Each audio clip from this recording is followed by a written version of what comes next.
berani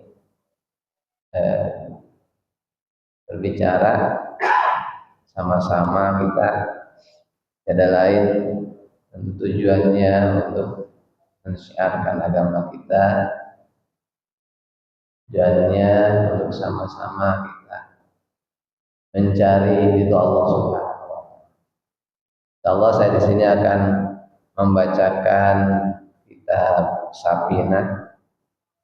Kalau di pesantren ini adalah kitab pemula, kitab pertama yang dipelajari, yaitu kitab karangan Syekh Salim bin Sa'id Al-Hadrami, sebagaimana tahu ya, semuanya, yang disarahi oleh ulama kenamaan Indonesia, yaitu Syekh Nawawi Al-Bantan, yang beliau berumur di Mekah dan dikuburnya di Mekah.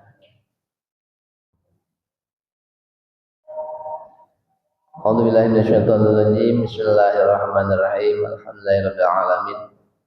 Shalatu wassalamu ala asyrofil anbiya'i wal mursalin wa ala alihi wa sahbihi ajma'in. Qala al-mu'allif wal musannif rahimahullahu ta'ala wa nafa'ana bihim wa bi 'ulumihim fi darain amin ya rabbal alamin. Bismillahirrahmanirrahim. Faslun, adapun ini satu pasal. Surutul takbiratil ihrami. Adapun syarat-syarat takbiratul ihram sitatun, itu ada 6. Ini bacaannya gaya di pesantren seperti ini. Jadi perkata ya, mungkin guru kita Ustaz Muhrim suka begitu juga.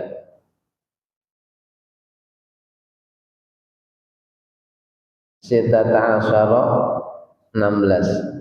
Antaqo'a, satu harus ada, harus terjadi ya takbiratul ihram halata qiyami, di saat berdiri, bil fardhi, dalam sholat fardu.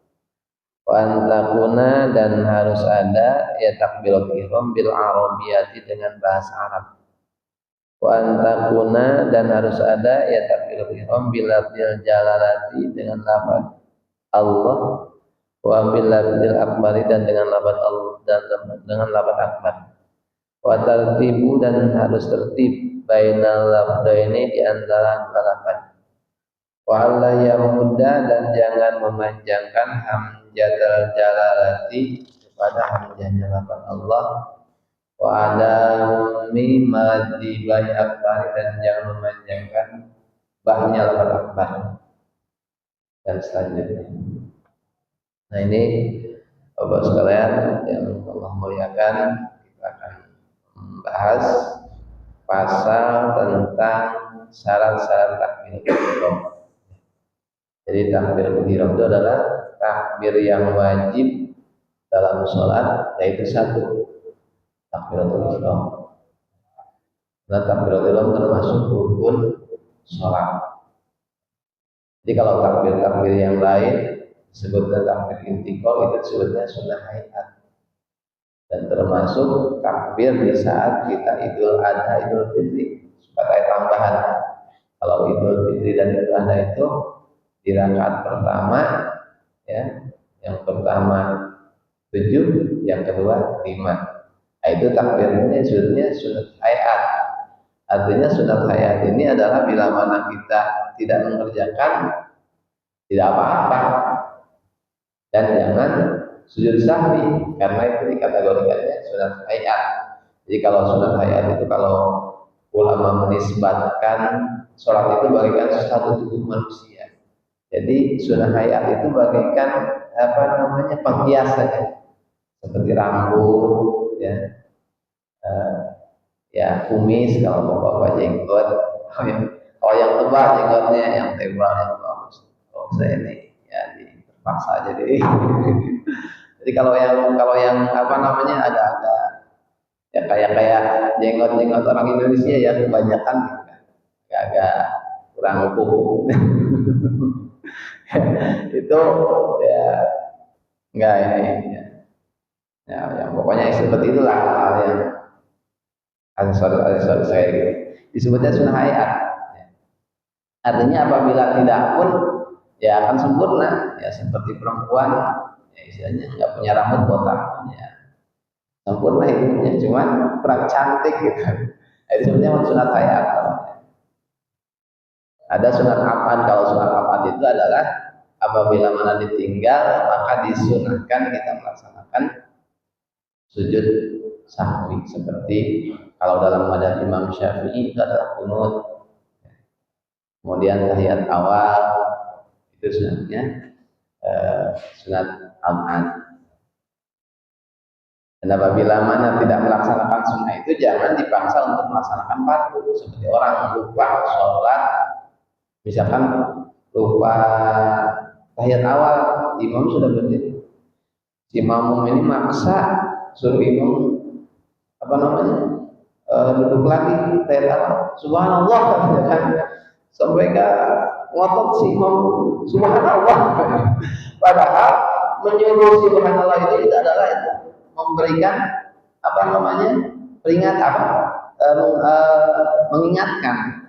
mengingatkan itu. Kalau dalam sholat jangan diniatkan untuk mengingatkan saja. Di saat kita niat mengingatkan saja maka batal sholatnya, karena kita sudah berbicara dengan makhluk. Di saat kita sholat itu harus memang fokus, kita berbicara dengan Allah Subhanahu. Jadi misalnya kita imam lupa subhanallah, niatnya memberitahu batal itu. Seperti imam, misalkan takbir intikal, Allahu Akbar, niat memberi makmum supaya mengikuti gerakan, nah itu batal. Hanya mengikuti imam, seorang imam. Misalkan niat takbir, tapi diniatkan hanya sekedar memberitahu makmum saja supaya mengikuti gerakan si imam, nah batal sholatnya. Kenapa? Karena dia sudah berbicara atau berkata-kata dengan makmum. Itu niatnya harus niat zikir, ya, dan bisa juga bisa diikuti dengan niat memberitahu, boleh kalau seperti itu disebutnya. Nah di sini takbiratul ihram itu adalah termasuk rukun sholat. Rukun sholat yang kedua yaitu takbiratul ihram. Di sini cuma takbiratul ihram itu adalah termasuknya pekerjaan sholat yang pertama. Makanya di dalam takbiratul ihram itu adalah diwajibkan ada niat. Ya. Niat itu dalam hati adanya. Niat itu mahaluha al-qalbu wa talaqu biha sunnah. Niat itu ada dalam hati, pengucapannya pelafalannya sunnah. Makanya kalau orang bermadzhab Syafi'i disunahkan talaqut bihi, supaya tujuannya untuk menolong si lisan ini kepada hati.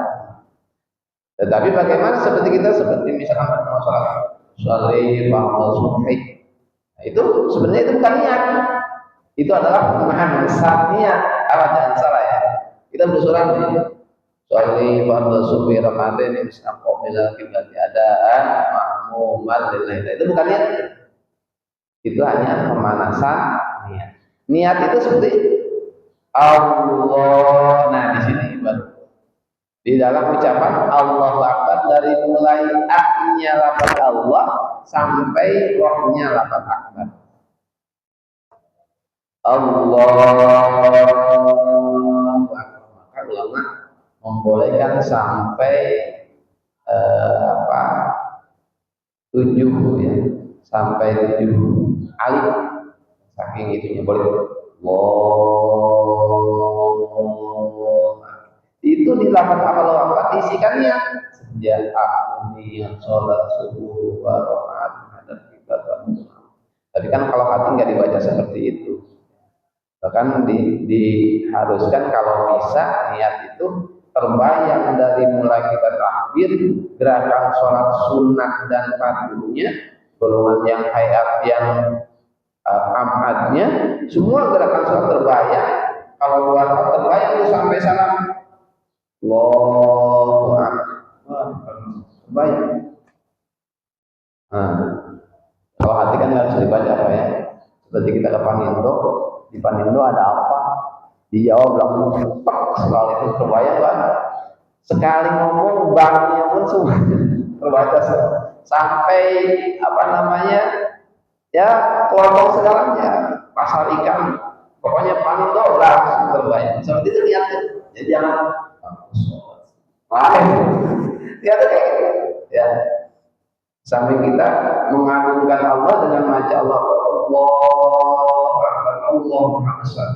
Jadi dalam hati dipenuhkan dalam hati kita kebesaran Allah Subhanahu Wa Taala, yang memang Allah Maha Besar telah menciptakan alam semesta sebegitu hebatnya ini, termasuk di dalamnya kita. Ya Allah, hebat. Wow. Sehingga kita fokus begitu kita Allah Akbar, kita fokus kepada Allah Subhanahu Wa Taala. Sebab tidak ada yang akbar, tidak ada yang agung kecuali Allah. Yang kita nampak bahkan diri kita ini adalah keagungan Allah Subhanahu. Kita plong hati ini semua kepada Allah, fokus kepada Allah.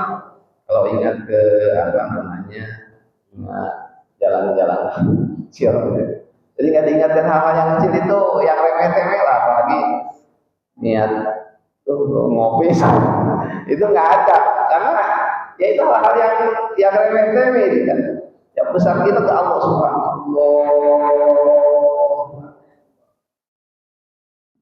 Makanya ulama itu mengatakan begitu mengangkat tangan ini kan sunnah. Ininya di pas daun kuping atas, ininya di yang jempol. Ini mengangkat ini tanda menghilangkan selain dari Allah, hanya fokus pada Allah. Jadi terserah sebenarnya mau diangkat ini bang, boleh mau gini. Ada yang begini kan kayak orang yang mau angkat bola, boleh terserah. Enggak diangkat pun nggak apa-apa. Nggak apa-apa. Jadi jangan dipermasalahkan ya. Oh kamu kayak mau angkat bola nggak apa-apa. Nggak apa-apa ya. Kalau misalkan nggak diangkat nggak apa-apa. Allahu Akbar. Kan ini sunnah ayat mengangkat.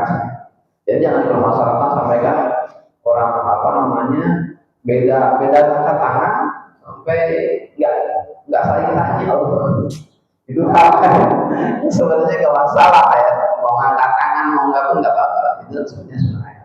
Bapak kalau sholat jangan sholat jauh-jauh lah. Ya. Kalau sholat di kerumunan banyak, ya. Apalagi sholat di Masjidil Haram, bentuknya macam-macam.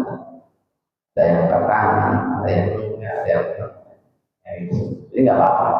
Jadi jangan masalah, apalagi kita banyak. Biarin aja orang mau angkat tangan, mau disimpan di sini atau misalnya sakit pinggang, mau apa? Karena sakit pinggang, kalau di pinggang sakit, mau sholat sakit pinggang sholatnya, nggak usah lah. Cuman kita itu sholat itu harus ada seni, ya, seni. Pada seni itu ya seni lah. Ya, gerakan takbir itu harus sesuai dengan gerakan Allah Akbar. Sama gerak itu kalau itu Allah Akbar. Kalau istilah yang suka nari itu harus sesuai dengan musik ya. Nah, kalau musiknya nggak tepat enak ya. Nah, udah Allah Akbar. Udah berarti kalau Allah nggak jelas kan? Itu kata ulama itu, kenapa Allah Akbar itu selalu digunakan di dalam setiap takbir istiqol, setiap pindah-pindah, karena untuk supaya kita terus dalam hati ini diisi dengan ya mengagungkan Allah, kita betul-betul dalam hati ini diisi dengan mahabbah ya. Disebutnya apa namanya menggabungkan Allah dengan hati kita ya betul-betul ya sampai tawadhu kepada Allah. Adapun dalam takbir intikal itu namanya sunnah, kalau enggak ya. Nah takbir intikal ya sampai jam berapa ini? Jangan ya nanti kelewatan akhir. Nah ini. Nah di sini akan dibahas tentang syarat-syarat takbiratul ihram.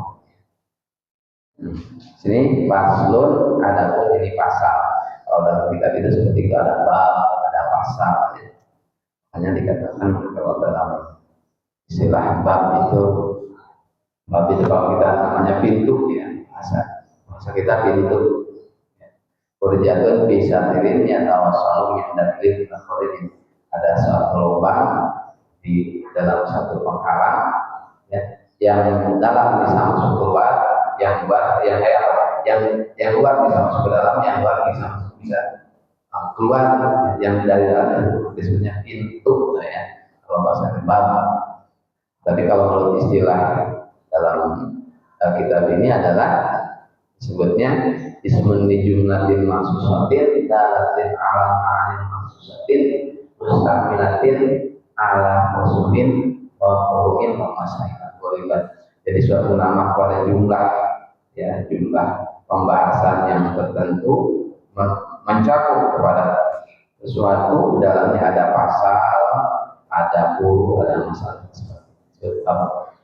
Dan sini pasal ini adalah kalau bahasa kita itu apa namanya al-hadij bain sa'idain, pemisah antara perkara. Misalkan bapak-bapak tidur sama istri sebab istrinya lagi meraju, agak ini ada apa namanya, agak rendah dipisah dengan guling. Nah, guling itu disebut pasal. Nanti kalau udah baikan gulingnya hilang. Pasal pemisah. Tapi kalau dalam istilah kita ini adalah ismun di al-fadil maksusatin dalatin al-ma'an maksusatin musta'anatin al-qur'an. Lapan-lapan yang apa namanya tertentu mencakup kepada jumlah tertentu yang di dalamnya ada huruf, ada pasal. Itu disebut pasal. Nah, di sini sebutnya pasal fi sudul kitab al-Tirmidzi. Di dalamnya akan menjelaskan tentang syarat-syaratnya takbiratul ihram. Di syarat ini adalah merupakan sesuatu yang tidak boleh, tidak harus, kalau tidak dilaksanakan tidak jadi. Seperti kita sholat, syaratnya itu wudu. Kalau tidak wudu tidak jadi sholatnya. Dan syarat termasuknya wudu, artinya mau tidak mau, tahu tidak tahu, tetap menjadi harus. Seperti kita sholat, syaratnya itu kita bersih dari najis. Di baju kita ada tai cincang, kita sholat. Udah pulang ke rumah, kata ibu kata istri, Pak, di baju bapak ada tai cincang. Jadi tadi nggak tahu ini ya. Kalau nggak tahu ini, tetap harus diulang sholatnya. Ya. Karena itu wajar. Tahu tidak tahu tetap tidak bisa. Masalah namanya. Di syaratnya ada sirkatan asyara, ada 16 banyak.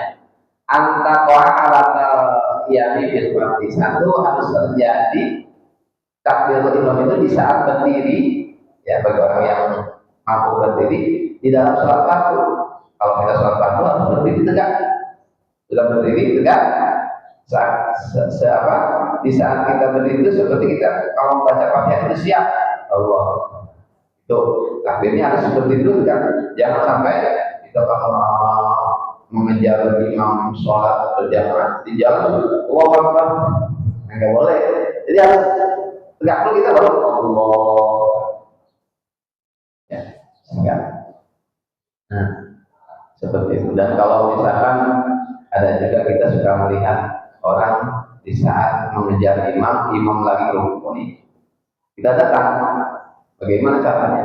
Takbirnya boleh satu kali boleh, tapi takbir imam aja. Allahu Akbar. Lalu dulu jangan sampai Allahu Akbar. Jadi belum beres takbir imam udah rukun. Nggak bisa. Jadi Allahu Akbar baru. Jadi harus berdiri.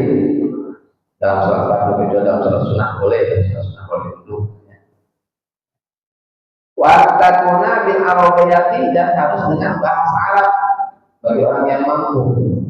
Bagi orang yang mampu, insyaallah mampu ya. Kalau nggak mampu bahasa Arab, nggak bisa belajar susah bahasa Arab. Ya. Itu nggak seperti Fatihah. Kalau Fatihah kan pakai ayat yang lain, semisal Fatihah atau tasbih. Tapi kalau takbir itu diganti dengan bahasa kita. Allah. Kalau takbir ya, kan jangan dibaca dengan apa, dengan tasbih yang lain, diganti dengan arti kalau kamu tidak bisa. Tapi kayaknya kita nggak ada ya, juga ada. Saya nggak bisa baca Allahu Akbar, saya bisa baca gitu ya. Saya nggak bisa baca Allahu Akbar itu apa? Bisa lah orang-orang ya, karena kalau tidak bisa itu orang ya dalam ibadah kita tidak bisa itu diampuni itu dua diberi ampunan. Satu, kita tidak bisa itu karena baru masuk Islam. Kalau baru masuk Islam kan bisa, karena dia memang jauh dari agama Islam, jarang gaul. Kalau di kita kan orang apa namanya, orang lain Islam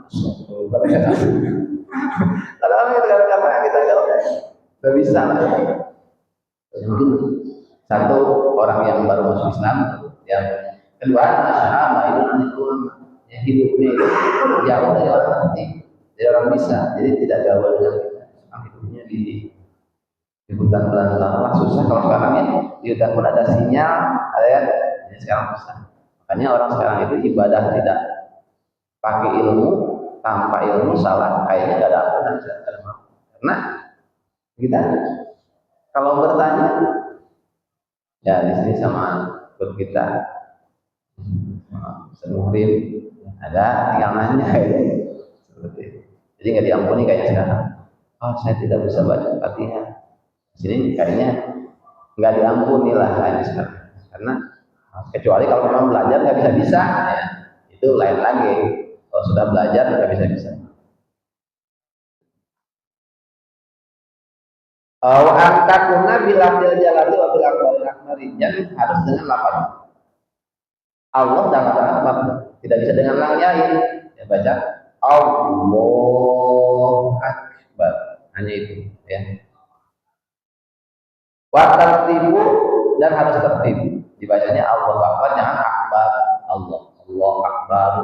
Dan maknanya beda. Ini karena waktu ya, lanjut aja langsung. Wa alayya mudah hamzatul jalali, dan jangan dipanjangkan lamnya, hamzanya lafaz Allah, jangan terus Allah, karena dalam bahasa Arab itu beda.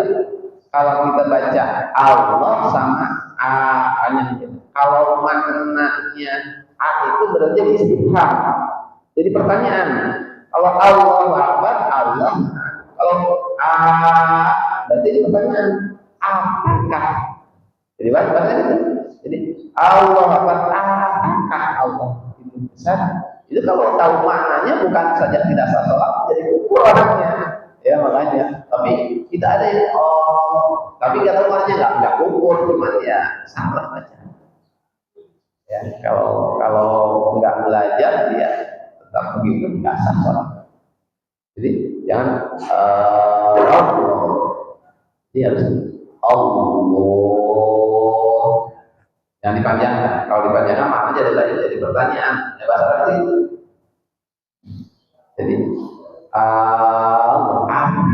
jadi mana jadi gitu kan? Makanya dalam bahasa Arab itu kenapa tidak boleh yang panjang, yang pendek dipanjangkan, yang panjang dipendekkan, nggak boleh. Karena berubah makna. Makanya harus belajar bahasa Arab seperti harus mendetailnya. Karena gitu maknanya bisa berubah. Yang dipanjangkan hanya lafaz Allah. Wa adamu mati akbari, dan jangan dipanjangkan ba'na lafaz akbar.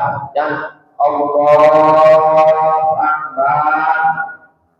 Itu maknanya seperti ya. Kalau akbar dipatahkan maknanya gendang besar. Akbar. Saya suka dengar tuh kalau takbir. Ya, karena keenakan mungkin bahasanya Allahu Akbar, Allah. Aduh enak ini. Allahu Akbar, Allah. Keenakan ini. Padahal mana jauh. Kalau akbar itu maha besar, kalau akbar maknanya benda besar. Jadi kalau diartikan Allah adalah benda besar, udah bahaya mana ya? Makanya tidak boleh dibacakan. Apalagi dibaca iqbal. Kalau iqbal itu makna sejenis haid, iqbal itu makna haid, iqbal. Kalau ada yang gitu kan, tapi musuhnya Allah iqbal. Jadi tidak boleh dipanjangkan banyak. Ini harus betul-betul diperhatikan karena untuk ya jadi sahnya sholat. Wala yusad tidak ba'al dan jangan wala yusad tidak al dan jangan disidahkan jadi jangan Allahu akbar Allahu akbar Allahu akbar jadi Allahu akbar jangan disidahkan berubahnya wa la yazida wa sakinatan atau bertahlikan dan jangan ditambahkan waw baik waw yang sukun atau yang berharap seperti kalau sukun berarti Allahu jadi tambahkan waw maknanya berubah ya. Atau waw yang dikatakan Allahu akbar berarti beda maknanya Allah akbar dan akbar itu kalau itu dah Allahu akbar nah itu harus diperhatikan kadang-kadang suka dengar Allahu akbar ya kalau tidak perhatikan apa juga Allah penting ya ini hal-hal yang seperti itu untuk supaya sholat kita betul-betul mendapatkan pahala dari Allah Subhanahu wa taala. Betul-betul kita sah sholatnya minimal kita ya mendapatkan apa namanya? Mendapatkan kebenaran sholat. Terus wa alayya wa qabla jalati dan jangan ditambahkan waw sebelum lafaz Allah jangan waw wa alayya baina kalimatain baina kalimatain takbir dan jangan berhenti antara dua kalimat takbir rakaat dari Allah sampai Allah akbar Allah akbar nah, jangan diberhentikan jangan ada apa namanya ada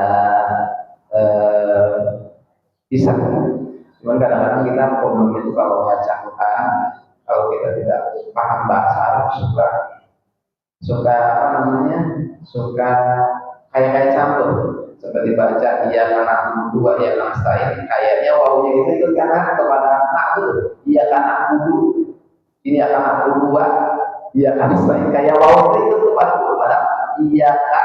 iya karena dulu wa iya atau dalam surat Yasin yang biasa kita dengar saya dengar inna nahnu katanya inna nahnu nuhi sebenarnya kan inna nahnu nuhi tapi dibacanya kayak inna nahnu nuhi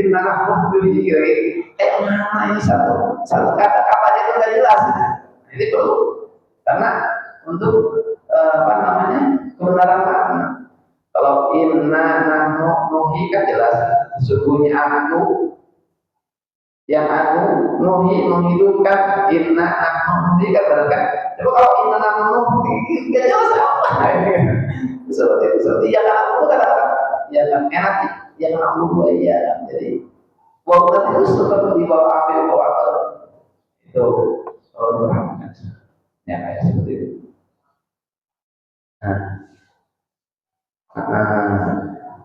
ini apa namanya geleng aja ya geleng aja kalau nggak ngerti biasa kalau ngerti ya mohon maaf mungkin bahasanya seperti itu tapi kalau mau tanya ya silakan aja ini diskusinya geleng aja nah selanjutnya waqatan qawilatan atau qasiratan jangan berhenti antara dua kata takbir sahabat Allah dan lakbat baik berhenti sebentar atau lama wa yasma'a nafsahu jami'a hurufiha dan harus mendengarkan ya harus didengar semua huruf Fatihah, huruf takbir. Jadi harus dengar sama kita. Oh, harus dengar. Tapi kalau jadi makmum jangan keras nanti nggak tetangga biasa. Asal didengar telinga kita. Jangan pula kalau tidak dengar biasa. Ada suara orang itu.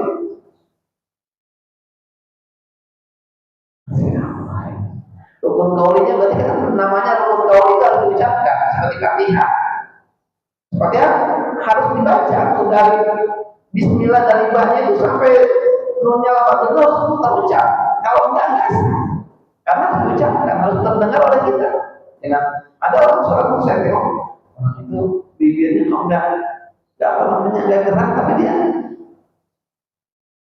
udah Allah Akbar baca apa ya gitu ya. Nah itu enggak baca berarti kan. Ya itu yang rukun kaul itu wajib diucapkan. Wajib diucapkan dan harus terdengar. Andai kan lagi ini kuping ini mendengar. Nah, terdengar. Walaupun misalnya aku lagi berisik tetap ini ya, nggak usah keras. Andai kan hening ini terdengar bacaan kita. Seperti Allah Akbar, walaupun jadi makmum harus terdengar. Minimal harus terdengar. Kalau dia aku dalam hati kan nggak sah dalam hati susu apapun karena dia tidak itu karena rukun kauli namanya harus diucapkan ya. Nah, sebuah hurufnya harus terdengar dari a-nya lafaz Allah sampai ba-nya lafaz Allahu Akbar. Nah, sunahnya diwakafkan, sunahnya rohnya itu disuburkan. Tapi boleh Allahu Akbar. Nah, kita ya. Boleh. Tapi bagaimana kalau ada yang mendahului bisa? Sebelum Allah itu ada yang membangun seperti di apa namanya? Lagi kita niatnya disambungkan. Lillahi ta'ala amahum Allah tidak apa-apa itu ya. Jadi kalau misalkan lafaz Allah ini ada yang mendahului bisa disambungkan Allah. Lafaz Allahnya otomatis A-nya tidak dibaca kalau dipasolkan karena hamzahnya disebut hamzah disebutnya apa? Hamzah wasal. Hamzah wasal itu di saat diwasalkan itu hilang. Seperti kita baca wiridan Allahu Akbar Allahu Akbar Allahu Akbar. Tadi baca hamzahnya. Kita baca Allah cepatkan ini seperti kita tasbih alhamdulillah nah kan ada apa namanya lambat kan jadi wasalkan alhamdulillah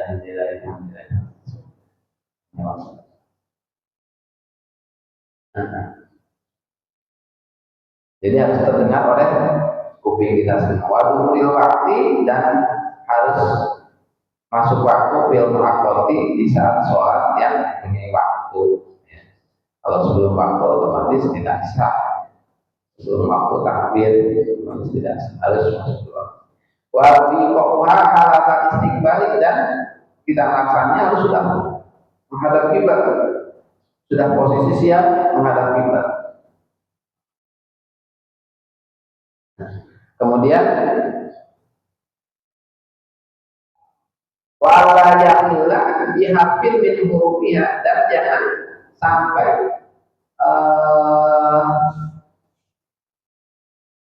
tidak benar dalam pengucapan huruf dari huruf tahlil tersebut ya dari mulai hamzahnya sampai rohnya itu harus benar pengucapannya harus benar sesuai dengan kaidah-kaidah ya tajwid benar bacaan. Nah, jadi kalau bagaimana belum benar ya usaha kita belajar. Belum benar juga belum sholatnya kita bisa. Enggak, terus saja sholat berjalan. Ya, walaupun kita belum benar bacaannya, kalau kita belajar itu ada katakanlah udzur, jadi maafkan. Tapi kalau kita tidak belajar ya tidak dimaafkan. Kalau kita belajar terus, tetapi belum benar-benar maaf, sudah. Bahkan tadi kalau kita tidak bisa, boleh digantikan dengan terus watahil takbiratul makmumi antara imam dan harus mengakhirkan takbiratul makmum daripada. Jadi si imam sudah beres Allahu Akbar baru makmum. Jangan sampai imam Allahu Akbar beres makmum sudah karena sudah betul-betul berdiri semua. Nah itu nggak sah karena si imam ini posisinya yang diikuti kan. Kalau dalam takbir itu nggak boleh apa namanya barang pun nggak boleh kecuali sudah makmum imam beres baru makmum. Kenapa? Karena dia yang diikuti. Jadi kalau kita misalkan takbirnya si imam belum beres kemudian makmum udah takbir, berarti si makmumnya ikut siapa? Oh si imam belum, istilahnya kan kita makmum kan, makmum itu harus ada yang diikuti. Sementara yang diikuti ini belum soalnya kan, belum mulai udah makmum udah. Makanya kadang-kadang saya kadang-kadang suka ya kadang-kadang memang manusiawi ya, kalau lagi imam ada yang takbirnya cepet Allah kita mau itu Allah kata saya ini kadang-kadang seperti itu perlu diperhatikan.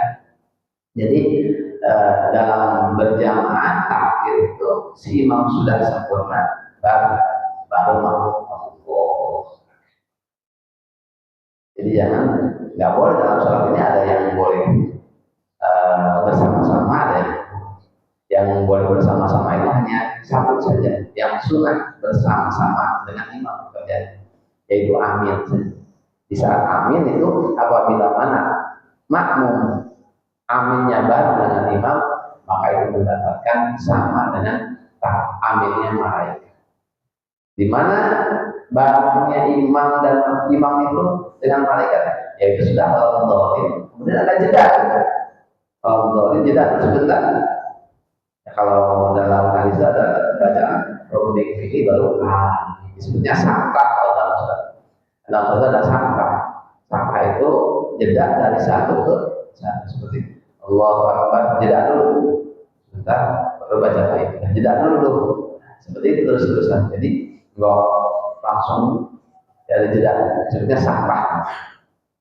Mungkin udah jam berapa nih? Jam 6.